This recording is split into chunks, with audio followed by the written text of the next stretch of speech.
we are here is about 7 kilometres east of Port Campbell, and at the moment we're nearly directly above the wreck of the Loch Ard. And behind me there, on the tip of Mutton Bird Island, is where the Loch Ard hit.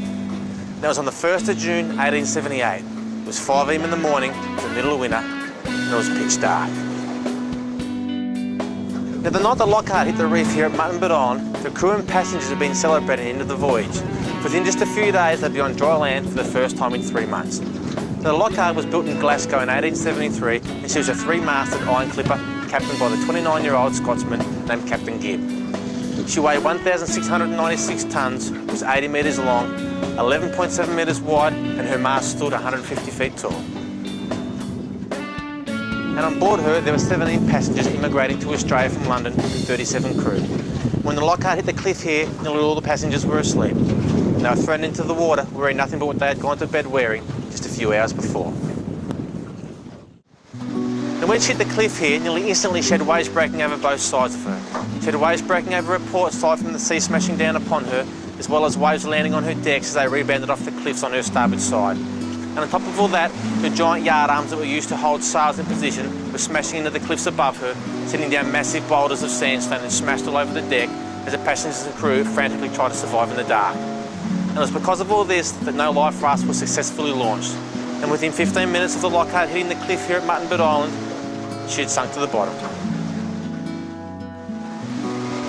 Now, Tom Pearce, a 19-year-old ship's apprentice, was trying to lower one of the life rafts into the water when he was hit by a large wave and washed off the ship. And when he surfaced a few moments later, he managed to grab hold of an upturned life raft. Then apparently when he turned back to look at the ship, he could see nothing. No ship, no people, nothing. Nothing but wreckage. He then decided it would be safer to hide inside the life raft, so he swam underneath the small boat, breathed from the air on the inside, and hung on.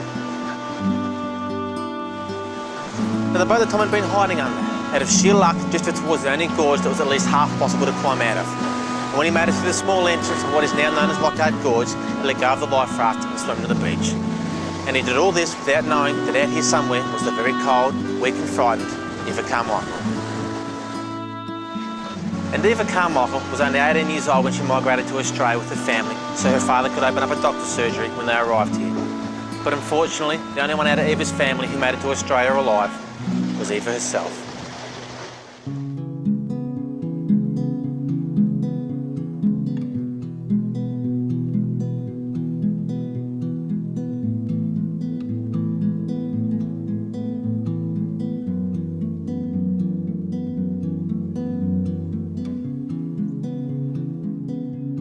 So this is Loch Ard Gorge, and you can see how small the opening is and how lucky Tom and Eva must have been to be swept in through such a small entrance.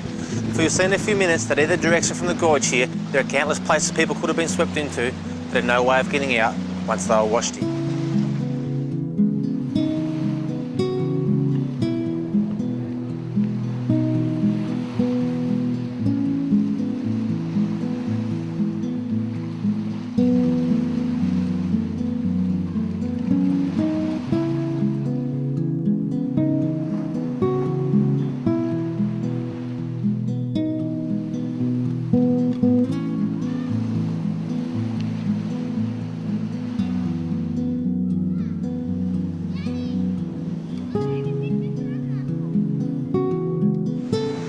So here we are on the beach at Loch Ard Gorge. To my right we have the cave named after Tom Pearce, and on the far end of the beach we have the cave named after Eva Carmichael.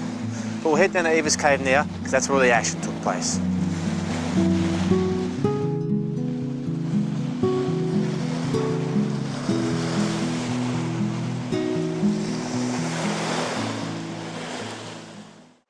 Now, this is the cave named after Eva Carmichael, and it was here that Tom helped Eva out of the water into this cave. He made a bed for her to lie on out of grass and then gave her some brandy to drink that he found washed up on the beach.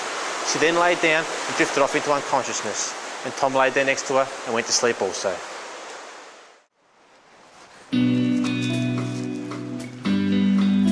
Now when Tom awoke, it was early afternoon and Eva lay just as he had left her. Now she appeared to be asleep, but Tom knew that she wouldn't last the night in such a cold, wet place. So he set off to try and find a way up out of the gorge here, up the cliffs, to somehow, somewhere, try and find some help. Now it would have been here somewhere near the steps that I would have imagined that Tom tried to climb the cliff and try and get some help. So up he climbed, and when he got to the top, he could see no sign of life no matter which way he looked.